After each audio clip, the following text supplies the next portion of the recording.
You've been composting wrong. While you've been turning, mixing, and carefully managing your compost pile, nature has actually been waiting to show you a simpler, more effective way.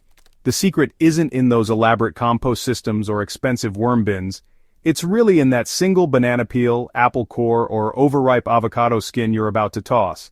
When left alone in your soil, undisturbed and untouched, these humble kitchen scraps become powerful magnets for earthworms, creating thriving underground ecosystems faster than any traditional composting method. The hidden power of undisturbed decomposition is pretty amazing. The natural world operates on principles we've kind of forgotten in our rush to control every aspect of gardening. When you bury a single kitchen scrap and resist the urge to dig, turn, or disturb it, you're actually triggering an ancient process that sustained life on Earth for millions of years. This undisturbed decomposition creates the perfect conditions for earthworms to discover, colonize, and transform your soil.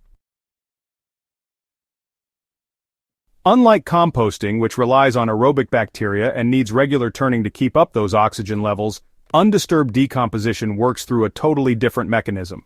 The buried kitchen scrap starts breaking down through anaerobic processes at first, creating chemical signals that earthworms can detect from surprising distances. These signals act like a dinner bell, drawing worms from throughout your garden and even from neighboring areas. The beauty of this process really lies in its simplicity and effectiveness. A single banana peel buried about 6 inches deep will usually attract its first earthworms within 2 to 3 days, while a traditional compost pile might take weeks to establish a significant worm population. The concentrated nature of the single scrap creates an intense feeding zone that worms just find irresistible, leading them to establish permanent residence in the surrounding soil. So, most gardeners have been taught that soil needs constant management, like tilling in the spring, regular turning of compost, and frequent cultivation to, improve soil structure. But honestly, these practices, while well-intentioned, actually disrupt the delicate underground ecosystem that earthworms depend on. Every time you turn your compost or till your soil, you're destroying the tunnels, chambers, and networks that worms spend enormous energy creating. Traditional composting also creates competition for resources. In a large compost pile, there are numerous microorganisms all competing for the available organic matter, and this often creates conditions that are just too hot or too acidic for earthworms to thrive, at least initially. The turning process, which is meant to speed decomposition, actually makes the environment less stable and predictable for worms who honestly prefer consistent conditions. The disturbed environment of traditional composting also fragments the organic matter way too quickly, breaking it down into pieces that are just too small for worms to effectively process. Earthworms are designed to consume larger particles of organic matter, using their muscular gizzards to grind materials internally. So, when we pre-process organic matter through turning and chopping, we're actually making it less appealing to the very creatures we want to attract. When you bury a single kitchen scrap and leave it undisturbed, you create what soil scientists call a resource pulse, a concentrated area of nutrients that becomes the focal point for intense biological activity. This pulse effect is dramatically different from the dispersed nutrition available in traditional compost systems. The undisturbed scrap begins decomposition in an oxygen-limited environment, which favors certain types of beneficial bacteria and fungi. These microorganisms produce specific compounds and gases that earthworms use as navigation signals. Research has shown that earthworms can detect these chemical gradients from distances of several feet, essentially following a scent trail directly to your buried treasure. As the initial anaerobic decomposition progresses, the earthworm's arrival changes the local environment. Their tunneling activity introduces oxygen, their castings add beneficial microbes, and their movement creates channels for water and air movement. This transforms the area around your single scrap into a thriving microhabitat that continues attracting more worms and other beneficial soil organisms. So, the moisture retention around the undisturbed scrap also plays a crucial role here. Unlike, exposed compost piles that can dry out pretty quickly, Buried scraps actually maintain consistent moisture levels that earthworms really need for survival. This reliable water source, along with the concentrated food supply, just makes your scrap site, well, totally irresistible to any passing worms. Not all kitchen scraps are created equal when it comes to attracting earthworms, that's for sure. The most effective scraps actually share several characteristics: high moisture content, a soft texture, and, of course, rich nutrient profiles that really appeal to earthworm preferences. Banana peels, interestingly enough, top the list of worm attractors thanks to their high potassium content, soft texture, and rapid decomposition rate. The natural sugars in banana peels provide quick energy for soil microbes, which creates the chemical signals that worms just can't resist. Apple cores work in a similar way with their balanced sugar content and fibrous structure, providing both immediate and longer-term nutrition. Now, overripe avocado skins and flesh actually create particularly intense worm activity because of their high fat content, which breaks down into compounds that earthworms find extremely appealing. Plus, the thick, waxy skin of avocados gives some structure that keeps the buried scrap from decomposing too quickly, so the attraction lasts over several weeks.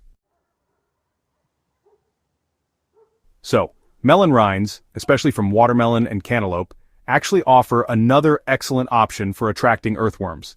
Their high water content gives worms the moisture they need, and the thick rinds stick around, creating long-lasting food sources in your soil. Oh, and coffee grounds? They're really popular in composting circles, but honestly, they work best when you mix them with other scraps instead of just burying them alone. If you use too many coffee grounds by themselves, their acidity can be a bit much and might actually repel worms at first. The location and depth where you bury your scraps really make a big difference in how well they attract worms. Ideally, you want to aim for a depth between 4 to 8 inches. That's deep enough to keep things moist and at a steady temperature, but still shallow enough for worms to easily find and reach the decomposing material. Try to pick spots that already have some organic matter in the soil, like under trees or right next to established garden beds. Those places usually already have some earthworm activity, so your buried scraps are more likely to get discovered quickly. And just a heads up, it's best to avoid areas with compacted soil or where chemicals have been used recently, since those conditions can really slow down the whole process. The earthworms attracted by your strategic scrap placement bring benefits that extend far beyond simple organic matter decomposition. Their tunneling activity creates macropores in the soil that improve drainage in clay soils and water retention in sandy soils. These tunnels also provide pathways for plant roots to penetrate deeper into the soil profile. Earthworm castings, deposited throughout their tunnel systems, contain nutrients in forms that plants can immediately access. These castings have been shown to contain 5 times more nitrogen, 7 times more phosphorus, and 11 times more potassium than the surrounding soil. The slow release of these nutrients provides sustained plant nutrition without the boom and bust cycles associated with chemical fertilizers. Success with this technique requires understanding potential obstacles and how to overcome them. If you're not seeing earthworm activity within a week of burying your first scraps, consider soil pH as a potential factor. Earthworms prefer slightly acidic to neutral soil conditions, typically between pH 6.0 and 7.5. Extremely acidic or alkaline soils may require amendment before this technique becomes effective. Soil compaction can also limit earthworm movement and discovery of your buried scraps. If your soil is heavily compacted from foot traffic or machinery, consider loosening the immediate area around your burial sites without disturbing the scraps themselves. This creates easier pathways for worms to investigate your offerings. Consistency is key to transforming your garden through undisturbed decomposition. Rather than burying large quantities sporadically, focus on regularly adding single scraps throughout your growing season. This creates a steady supply of attraction sites that maintain earthworm populations and gradually expand their territory throughout your garden. Remember, you're not just feeding earthworms, you're investing in a living soil system that will continue improving year after year. Each buried scrap becomes a catalyst for positive change that spreads throughout your garden, creating a legacy of soil health that will benefit your plants and the broader ecosystem for years to come. This simple shift from complex composting to strategic scrap placement represents more than just a gardening technique. It's a return to working with natural processes rather than against them. Your garden will reward this patience and trust with improved plant health, reduced maintenance needs, and the deep satisfaction of partnering with nature's most efficient soil engineers. Ready to revolutionize your garden with the power of undisturbed decomposition? Start with a single banana peel today and watch as nature transforms your soil from the ground up. Don't forget to subscribe to Smart Garden for more game-changing gardening secrets, and share this technique with fellow gardeners who are ready to work smarter, not harder. Your earthworms and your plants will thank you.